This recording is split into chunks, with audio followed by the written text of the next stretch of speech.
Light, fast, pistol caliber, but oh so effective. Across the history of the FPS genre, the submachine gun has dominated virtual battlefields, so much so that nearly every shooter has at least one that players would label overpowered. Today, some consider the weapon to be niche or obsolete, but why has the SMG reigned supreme in gaming for so long, and in some games, even above their more high-powered cousins? We've come here to the Royal Armouries Museum in the UK to learn more about the history of the SMG as we take a look at why games have made these weapons so powerful and how they're getting them quite wrong.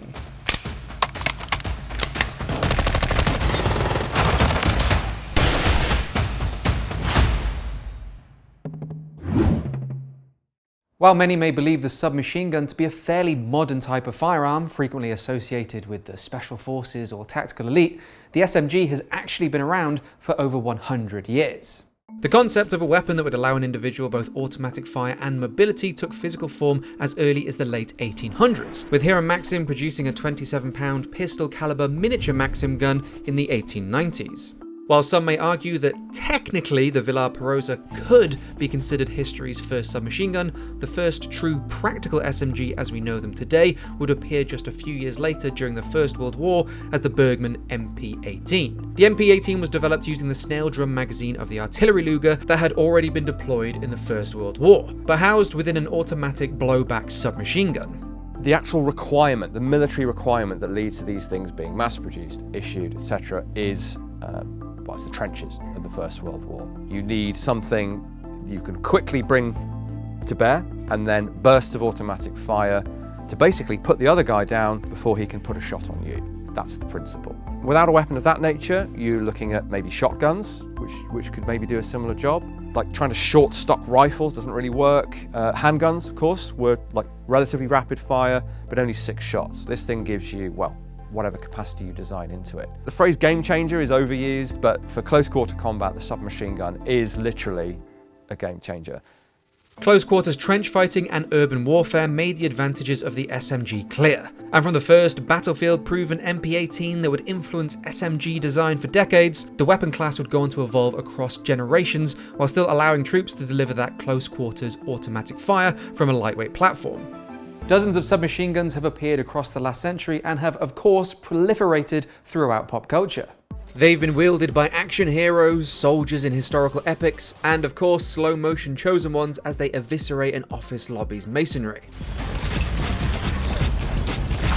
While appearing in the game in much higher numbers than reality, Battlefield 1 cast a spotlight onto the SMGs of the First World War, like the MP-18, the Beretta M1918, or even unseen prototypes of the era, like the Schwarzschild submachine gun or the Hellriegel. Meanwhile, there are hundreds of World War II movies and video games that would feel incomplete without featuring the iconic submachine guns of their respective nations. Be that the American Thompson, the German MP-40, the Russian Papasha, or the British Sten, to name just a few. And of course, modern games offer even more choice when it comes to kitting out their players with an SMG. From the Uzi, the Scorpion and MAC-10, to the MP5, UMP, Bison, and the Chris Vector. All of these and many more have become mainstays for players to wield on the virtual battlefield. But even after mentioning all of those weapons, we're only peering into a fraction of the submachine gun family tree. While this small selection shows just how diverse SMGs can be, both in form and function, it still begs the question, what exactly makes a gun a submachine gun? On the question of definitions, so we think like submachine gun, key thing is that pistol caliber cartridge. A true submachine gun, most would agree, needs a shoulder stock, a butt stock. Then we run into trouble with things like the Scorpion, the VZ61. It has a very flimsy flip-out wire butt stock that's borderline, well, it definitely helps, but it's not great. If someone knocks that off with a drift, does that mean it's not a submachine gun? You see the problem. So I'd be tempted to say submachine gun is sort of umbrella category, and then you can plug in machine pistol, automatic or fully automatic pistol below that. If we say machine pistol in English, we generally mean something compact. So even if it has a buttstock, it's something like a Scorpion. The problem then is other languages. So Maschinenpistole in German is just means submachine gun. You can't go too far wrong calling anything automatic in a pistol caliber a submachine gun. You might get some raised eyebrows if it doesn't have a butt, but your mileage may vary. Another common term that confuses matters is the PDW, or personal defense weapon, a title often associated with weapons like the P90 or MP7. But how are PDWs connected to SMGs?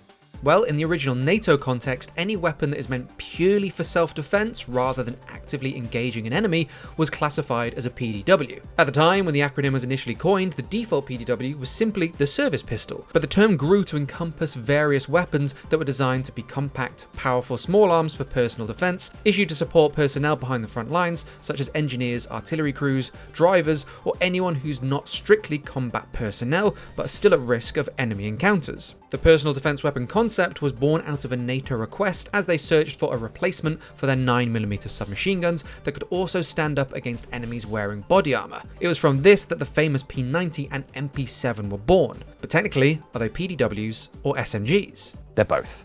They are PDWs in role, but they can be used for other purposes, and they are. US Secret Service, for example, used the P90 not as a personal defense weapon, as a primary weapon, but they are also still submachine guns because of that cartridge power, loosely speaking.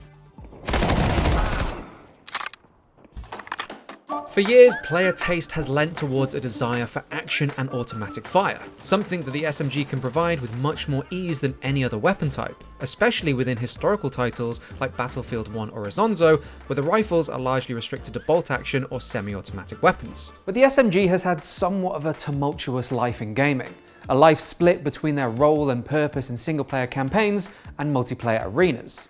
I can still remember the advantage in firepower that the Thompson and MP40 offered during the single-player missions in 1999's Medal of Honor, the hail of bullets that Bond's RCP-90 could spew forth through train carriages and split-screen skirmishes, or the feeling of breaching a casino with an MP5 in Rainbow Six Vegas. Whatever game you're playing, if you pick up an SMG, there is an established assumption you can make about the weapon, that you're sacrificing range and damage for rate of fire.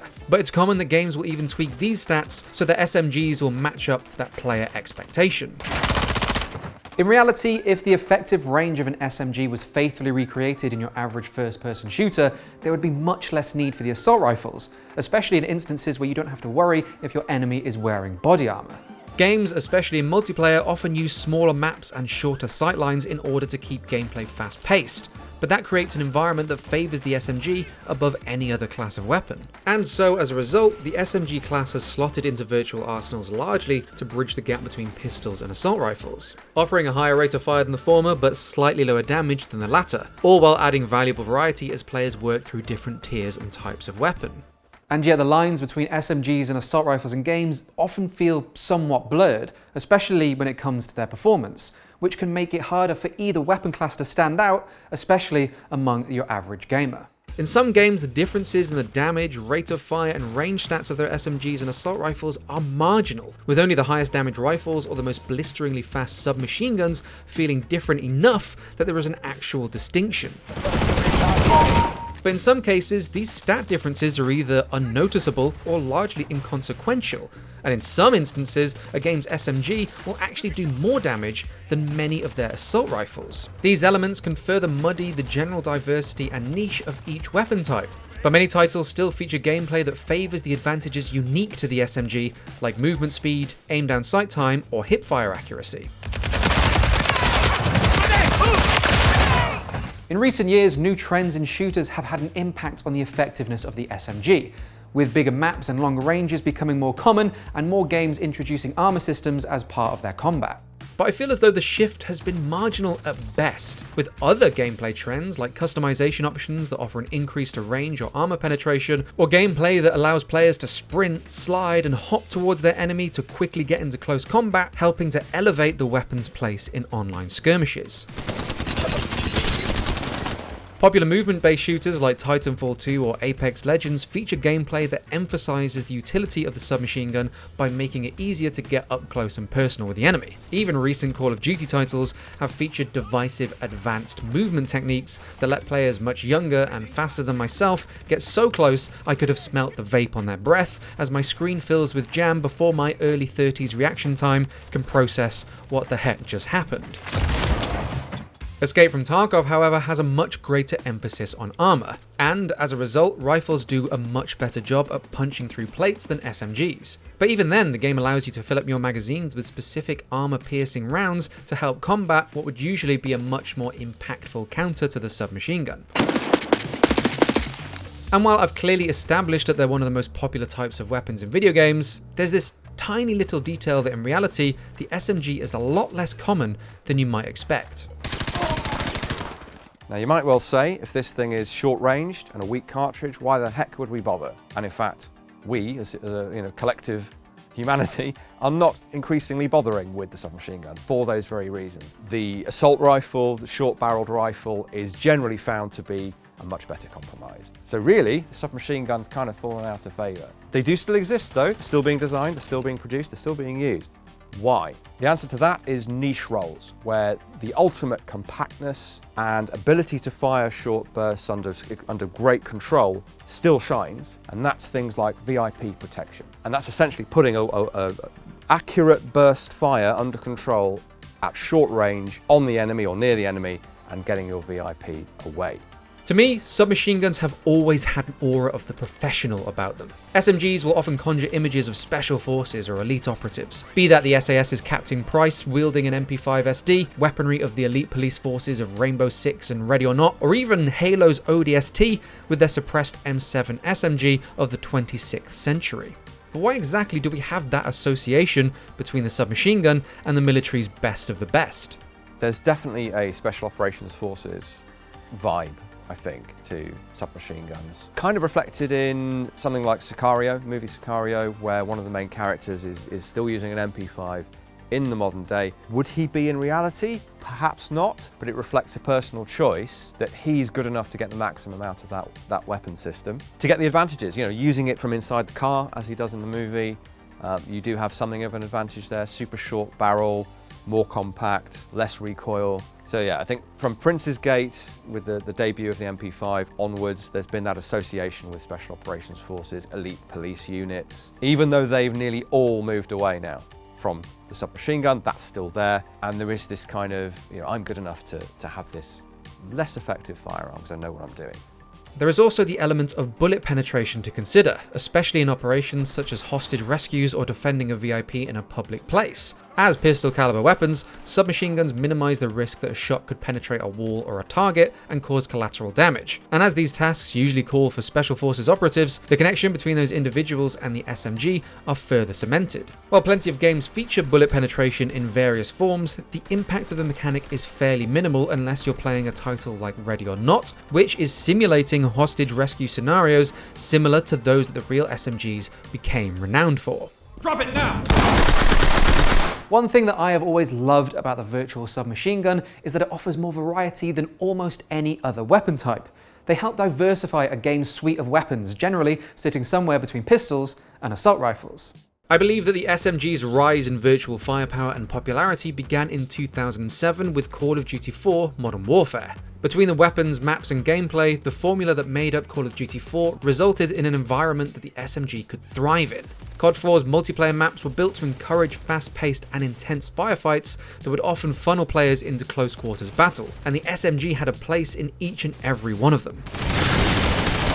And maps like Vacant, Crash or Shipment were practically built for the submachine gun's close range, accurate fire from the hip, and most importantly, their combination of rate of fire and time to kill. TTK, or time to kill, is one of the primary metrics that guns in multiplayer shooters are judged by. In theory, a shorter time to kill makes for a better weapon. Short of the one-shot kill potential of a sniper rifle or a shotgun at point-blank range, SMGs have occupied those top TTK slots more so than any other weapon type across a huge range of games. Call of Duty 4 set the standard for the arcade shooter multiplayer experience for the rest of the series for years to come, and as such, SMGs would frequently reappear as one of the most popular picks. World at War's MP40 and my favourite, the suppressed UMP45 from 2009's Modern Warfare 2, caused both delight and frustration in equal measure as some of the most powerful weapons in their respective games. And despite the SMG being a niche weapon in reality, it has become one of the most popular weapon types in the franchise, almost to the point where it has become the series' jack of all trades. The Counter-Strike series has its own interesting relationships with their SMGs, where they're either favoured in the earlier rounds or as a reluctant purchase when players are low on cash, but due to low penetration will struggle in later rounds once opposing players can afford to buy armoured vests and helmets. Interestingly, this makes Counter-Strike one of the earliest representations of the pistol caliber submachine gun being countered by opponents wearing body armour. The SMG's idiosyncrasies are once again accentuated somewhat to allow for the weapon purchasing and team economy management that is so important to Counter-Strike's gameplay. While they still have the potential to turn their higher rate of fire to their advantage in close quarters, there is much more risk of being one-tapped by an AK-47 or Desert Eagle. However, at one time during CSGO's history, the P90's rate of fire and large magazine made it one of the best weapons to buy. That was until Valve was forced to increase its price and half its reward. An example of how impactful the SMG's rate of fire and close quarters niche can create huge ripples in gameplay balance. There are also games that tap into more of the submachine gun's historical tactical role or how the weapon has been issued in the real world, especially when games feature a class-based system. Battlefield, for example, has changed how it has issued its arsenal of SMGs across the franchise, but for the most part, it's always been in ways that make sense to the weapon. Battlefield 2 mostly restricted SMGs to the anti-tank class, as their focus was to combat enemy vehicles rather than personnel. Battlefield 3's class-based gameplay and much larger maps meant that the niche of the virtual SMG was more prominent, and therefore more situational. As such, the weapons were featured as an all-kit weapon usable by any class should that niche arise. Similarly, Battlefield 4 opted to restrict the weapons to the Engineer class, encouraging those players to remain closer to the team's vehicles and use their repair ability or position themselves behind the frontline assault players to fire rockets at enemy armour. Battlefield 1 tapped into the real history of the MP18 by giving SMGs to the Assault class, individuals best equipped for clearing out trenches of their virtual First World War. Meanwhile, Battlefield 5 led away from the real World War II issuing of submachine guns, instead giving them to the Medic class, encouraging players to get to where the fighting was heaviest. Milsim shooters and those of a more tactical or grounded nature will often feature the SMG in more considered ways, especially those with a historical setting. Hell Let Loose, for example, has submachine guns available by default for the Assault class as they specialise in combat at close range, but also for the Commander, Anti-Tank, Officer, Tank Commander or Spotter classes. Even within other roles that can unlock them, like the Support Ammo Carrier subclass, they are either focused on CQC or have more responsibility than just fighting the enemy, which is more in line with the role of PDWs we mentioned earlier. Insurgency Sandstorm's close quarters battle specialist, the Breacher, leans into their role of room entry and CQC with a selection of SMGs, while the Advisor represents a highly trained individual supporting and training local troops, and the more exotic weaponry references that as they have access to a couple of exotic SMGs. Even across science fiction examples, SMGs will often feature design cues from other iconic submachine guns, using a weapon's shape, size and ergonomics to effectively communicate to the player what they can expect from the weapon, despite what far-fetched universe or post-apocalyptic horror they find themselves in. Personally, regardless of the varied ways in which games treat the submachine gun, they're still one of my favourite types of weapon, both in games and across firearms history. They occupy an essential role in games as they bridge the gap between weapon types and add essential variety. And the video game version of the SMG has become so ubiquitous and recognisable that it's hard to imagine a shooter without one. The thump of a shotgun or the roar of a machine gun might make you feel like a badass. Seeing a long-range shot from a sniper rifle find its target will always feel satisfying, but there's something about the SMG, whether it's a gangster's Tommy gun or the freshly slapped MP5 of a Special Forces operative, that just makes a player feel cool. Tango down. Hallway clear. Thank you so much for watching this week's episode of Loadout. If you enjoyed it, make sure to hit the like button, subscribe for more like this, and let us know in the comment section below what else you might want to see an episode on. We've got a couple more SMG-centric episodes this season, so make sure to subscribe for that and so much more. And of course, share your favourite gaming submachine guns down below. Until next time, I've been your host Dave Jewitt. Thank you again for watching, and I'll see you in the next episode.